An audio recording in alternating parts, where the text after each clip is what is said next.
বন্ধুরা আবারও ফিরে এলাম আজকের আবহাওয়ার লেটেস্ট আপডেট নিয়ে। বর্তমানে পশ্চিমবঙ্গের সমস্ত জেলাতেই বর্ষার মৌসুম চলছে। তো এই ভিডিওতে আজ ও আগামী 3-4 দিনে পশ্চিমবঙ্গের কোন কোন জেলায় বৃষ্টি ও বজ্রসহ বৃষ্টি হবে, কতদিন মেঘলা আবহাওয়া বজায় থাকবে, এই সমস্ত কিছু জানানো হবে।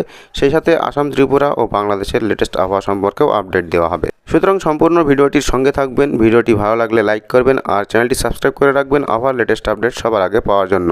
তো চলুন বন্ধুরা শুরু করা যাক। আবহাওয়া দপ্তর জানিয়েছে, নিম্নচাপের প্রভাবে সোমবার থেকে দক্ষিণবঙ্গের জেলাগুলিতে বৃষ্টি বাড়বে। আজ থেকে টানা দক্ষিণবঙ্গের জেলাগুলিতে বৃষ্টির সম্ভাবনা অধিক। বৃষ্টি হতে পারে 13ই সেপ্টেম্বর পর্যন্ত। কলকাতা সহ দক্ষিণবঙ্গের সব জেলাতেই বৃষ্টির পূর্বাভাস রয়েছে। বজ্রবিদ্যুৎ সহ ঝেঁপে বৃষ্টির সম্ভাবনা রয়েছে।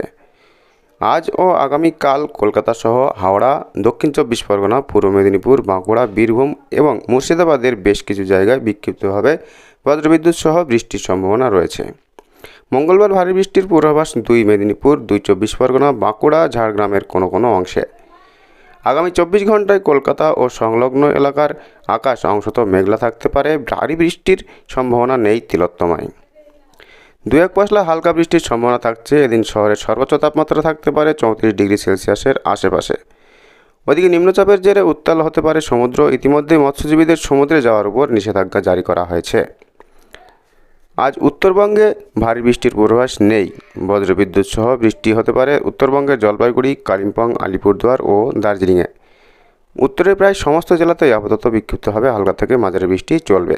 তো এই ছিল আজকের আবহাওয়ার লেটেস্ট আপডেট। ভিডিওটি লাইক করে দিন, চ্যানেলটি সাবস্ক্রাইব করে রাখুন আবহাওয়ার লেটেস্ট আপডেট সবার আগে পাওয়ার জন্য।